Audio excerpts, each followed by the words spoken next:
The newsday continues here on One News Now. I'm Riza Diaz. Some parts of Metro Manila and Cavite will experience water service interruptions starting today. The interruption will take place from April 16 to 23, with the supply in some areas expected to normalize by April 22. Customers in some parts of these areas are advised to store enough water when supply is available. Now, Maynilad said that the interruption was due to the ongoing intensified cleaning of the Putatan water treatment plants. Portable and stationary water tanks are available for residents in some affected areas.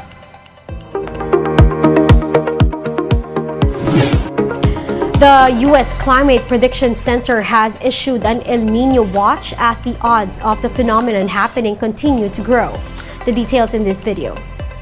There is a spot along the equator in the Pacific Ocean that can change the weather almost anywhere on Earth simply by shifting less than a degree Celsius. This key region can mean the difference between floods and drought in California, hurricanes across the Atlantic, wildfires in Australia, mild winters in New York, or heat waves in Argentina. That's because the jet stream, the powerful winds that move weather systems around the globe, bend and snake depending on how the temperatures fluctuate across the Pacific. When the equatorial regions are warm, this is known as an El Nino.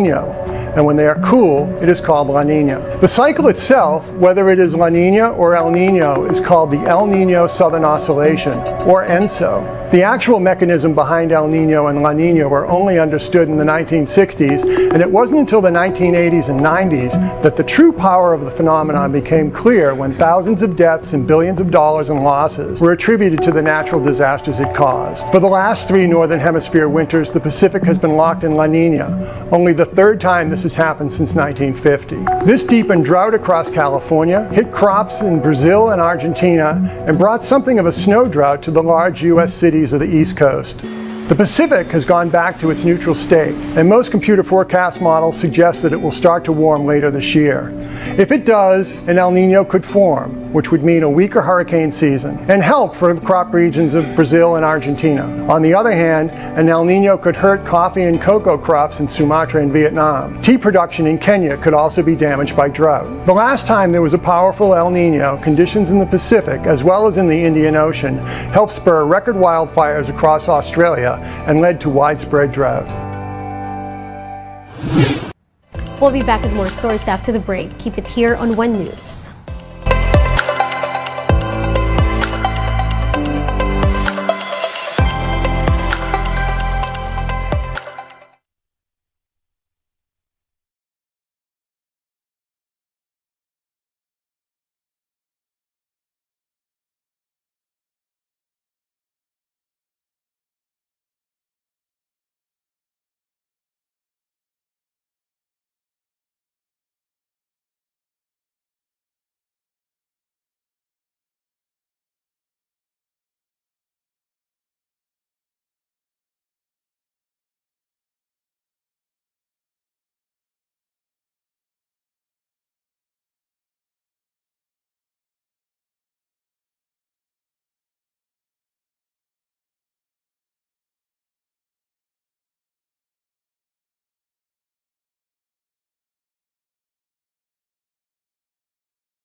You're still watching One News Now. I'm Riza Diaz.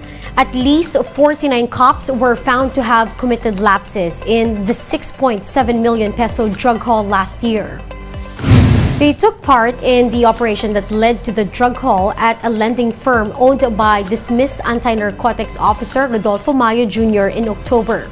At least 12 of them are commissioned officers, including Brigadier General Narciso Domingo, former director of the PNP Drug Enforcement Group. PNP Special Investigation Task Group Supervisor Major General Eliseo Cruz said this could lead to the filing of criminal and administrative charges. More details on the matter are expected to be revealed at a press conference later today. Let's now take a quick look at other stories we're watching. The Defense Department maintains that the Philippines is not meddling in the internal affairs of China concerning Taiwan. The DFA adds that the country observes the One China policy and that it follows the principle of non-interference. The Corrections Bureau plans to close the new Bilibid prison by 2028 and convert it into a commercial area. With this, the Bucor says they are eyeing to relocate at least 7,000 inmates to regional facilities this year. And the Tourism Department reports that Koreans have reclaimed the top spot in terms of tourist arrivals in the Philippines. Now, as of March 27, the agency logs over 3,000 or 348,000 Korean tourists, around 26% of the total foreign travelers. And those are the top stories of the hour. Join us later at 2 in the afternoon as we continue to monitor the day's biggest stories. I'm Riza Diaz. We are One News.